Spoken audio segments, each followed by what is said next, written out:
તો રાજકોટમાં માતા પિતા માટે લાલબત્તી સમાન કિસ્સો સામે આવ્યો છે। ધોરણ 9માં અભ્યાસ કરતી છાત્રા પર સ્કૂલ વાનમાં ચાલકે આચર્યું દુષ્કર્મ। માલવીયનગર પોલીસે 15 વર્ષીય રમેશ ખરા નામના શખ્સની ધરપકડ કરી છે। 14 વર્ષીય સગીરા એકાદ વર્ષથી આરોપીની સ્કૂલ વાનમાં જતી હતી। પોલીસે દુષ્કર્મ, પોક્સો, છેડતી સહિતની કલમ હેઠળ નોંધી છે ફરિયાદ। ફોન નંબર મેળવીને સગીરા સાથે વોટ્સએપમાં વાતચીત પણ કરતો હતો। 2 દિવસ પૂર્વે અમીન માર્ગ નજીક અવાવરૂ વિસ્તારમાં લઈ જઈને મરજી વિરુદ્ધ દુષ્કર્મ આચર્યું હતું। રમેશ ખરાની પોલીસે ધરપકડ કરી છે અને આરોપીને 12 વર્ષની દીકરી હોવાનું પણ સામે આવ્યું છે। આ ઘટના એક ખરેખર અકલ્પનીય છે। આરોપીને 12 વર્ષની દીકરી છે અને એણે એની દીકરીની ઉંમરની 14 વર્ષની એક વિદ્યાર્થીની પર દુષ્કર્મ ગુજાર્યું।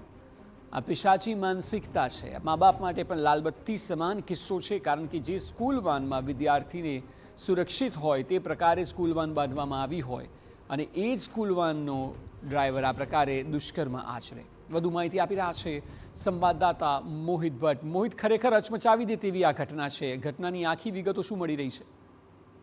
અક્ષય, દરેક માતા પિતા છે તે પોતાના બાળકને સ્કૂલે મોકલવા માટે સ્કૂલ રિક્ષા અથવા સ્કૂલ વેન અથવા સ્કૂલ બસ છે તેમાં બાળકને મોકલતા હોય છે અને એક માતા પિતા જેટલો જ વિશ્વાસ છે તે આ જે વાહન ચાલક છે તેના પર હોય છે। પરંતુ રાજકોટમાં આ જે કિસ્સો સામે આવ્યો છે તે ખૂબ જ ગંભીર બાબત છે। ધોરણ 9માં અભ્યાસ કરતી એક છાત્રા પર આ સ્કૂલ વેનના સંચાલક છે તેમના દ્વારા દુષ્કર્મ છે તે ગુજારવામાં આવ્યું છે।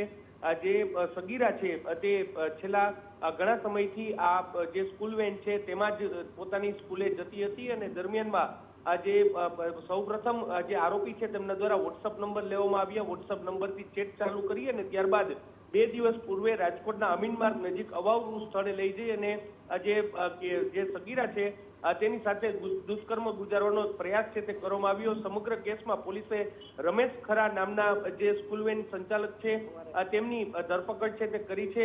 જે આરોપી છે તેમને 12 વર્ષની દીકરી છે ને તેમ છતાં તેમના દ્વારા આ પ્રકારનું કૃત્ય છે તે કરવામાં આવ્યું છે। હાલમાં માલવીયનગર પોલીસ છે તેમના દ્વારા વધુ તપાસ શરૂ કરવામાં આવી છે। જી અક્ષય। જી બિલકુલ મોહિત, આભાર સમગ્ર માહિતી બદલ।